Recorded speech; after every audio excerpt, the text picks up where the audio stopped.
Fala moçadinha, tudo bom? Professor Elander, isso aqui. Bora resolver aqui uma questão que caiu no vestibular da UES, segunda fase 2025.1. Olha só.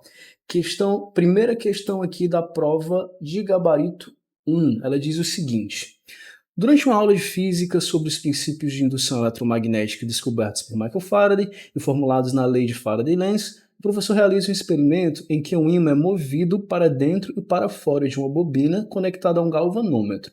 Os alunos observam a deflexão da agulha do galvanômetro e são questionados sobre o fenômeno. Considerando o experimento e os conceitos da lei de Faraday-Lenz, assinale a opção que corresponde à correta explicação desse fenômeno. Olha só, gente, eu trouxe aqui uma simulação do FET, bem interessante para a gente analisar essa questão antes da gente ir para as alternativas, tá bem? Bora lá. Nessa minha simulação, eu tenho aqui um ímã e tenho aqui uma espira. No momento, só uma espira circular que eu posso aqui colocar várias espiras e transformar numa bobina, ok? Eu quero que você perceba uma coisa, veja só. Quando eu aproximo esse ímã da minha bobina, eu vou gerar uma corrente. Observa que os elétrons azuis, eles estão se movimentando aqui, ó. Gera uma corrente porque eu vou ter uma força eletromotriz induzida. Essa força eletromotriz induzida, ela pode ser percebida aqui, ó, nessa seta que está representando aqui a voltagem. Quando eu aproximo, a seta vai para um lado ou vai para o outro, ok? Então quer dizer, toda vez que eu aproximo o ímã da minha bobina ou afasto ele, eu vou ter uma corrente induzida e, consequentemente, eu tenho uma força eletromotriz induzida, beleza? Professor, mas e aí, o que é que gera essa força eletromotriz induzida? O que vai gerar essa força eletromotriz induzida é a variação do fluxo do campo magnético através dessa bobina. Quando eu aproximo ou afasto o ímã da bobina, eu vou ter uma variação do fluxo do campo magnético. Isso vai fazer com que apareça essa corrente induzida e a força eletromotriz induzida. Eu quero que você perceba uma coisa. Primeiro, enquanto o ímã está parado, não tem voltagem induzida, não tem corrente induzida também. Quando eu movimento o ímã devagarzinho, começa a aparecer, ó, olha ali, começa a aparecer uma deflexão no ponteiro, mas se eu movimentar esse ímã bem rápido, essa deflexão ela é maior, beleza? Quer dizer, se eu aumento a velocidade, eu vou gerar uma corrente induzida maior, ok? Então quer dizer, a força eletromotriz induzida e a corrente induzida vai depender da velocidade com que eu aproximo ou afasto esse ímã, beleza? Então, uma das coisas que depende é da velocidade com que eu aproximo ou afasto o ímã. Outra coisa que depende é do número de espiras. Se eu colocar apenas um espira, olha só como a deflexão vai ser pequena quando eu aproximo e afasto o ímã. Mas se eu colocar 4 espiras, percebe como a deflexão já vai ser maior, com a mesma velocidade? Beleza? Então vai depender aqui também do número de espiras que vai aqui compor essa nossa bobina, tá bem? Beleza, professor, o que mais? Bom, a gente pode também perceber que não é só o movimento do ímã que vai gerar essa corrente induzida.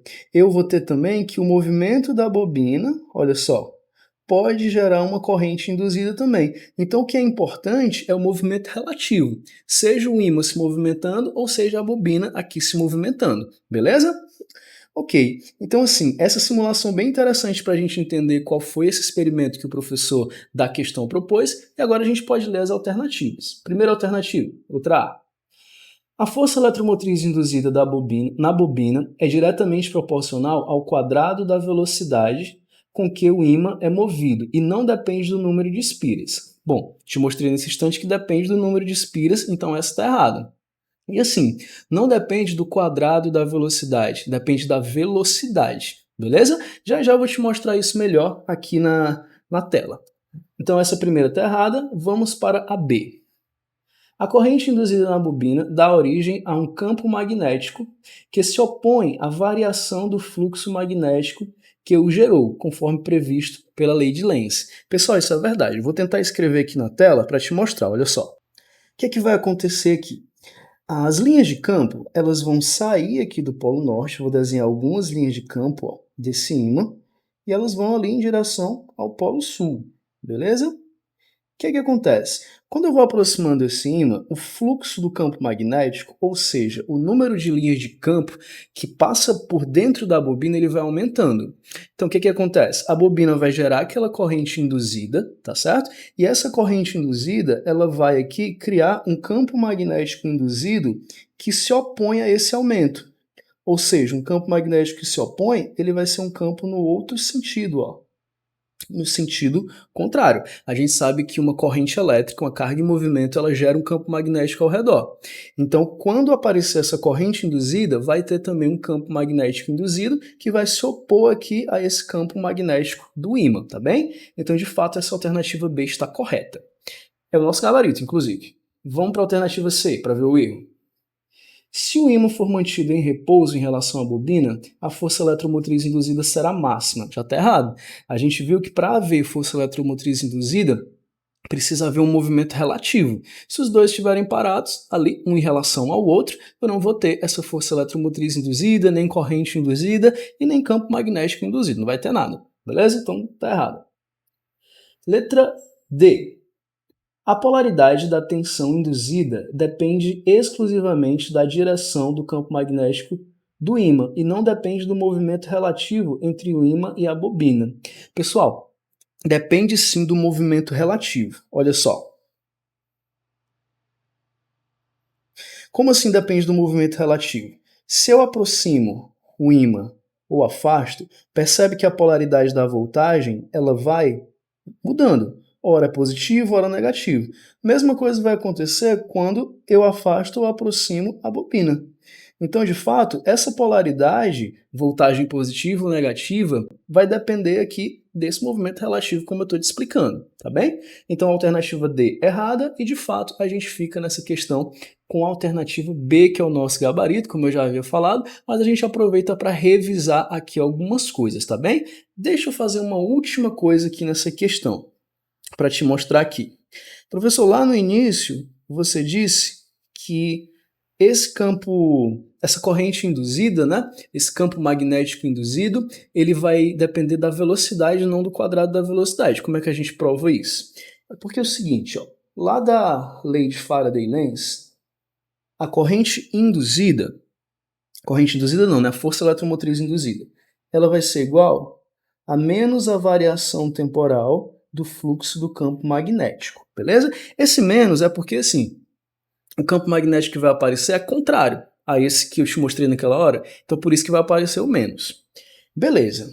Então veja só, posso dizer que essa força eletromotriz induzida, considerando que o fluxo do campo magnético é igual a campo vezes a área e que eu tenho tempo aqui, eu não vou colocar o menos porque eu quero analisar agora só as unidades, tá bem? Então, se eu analisar só as unidades, eu vou ter o seguinte.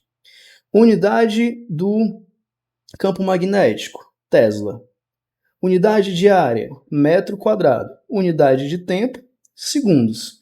Se eu destrinchar esse metro quadrado em metro vezes metro, eu vou ter o seguinte, ó, a unidade aqui, ó, dimensão, a gente pode falar assim também, dessa força eletromotriz induzida, ela vai ser Tesla vezes metro sobre segundo. Acontece que metro por segundo é velocidade. Olha só, velocidade, V. Beleza?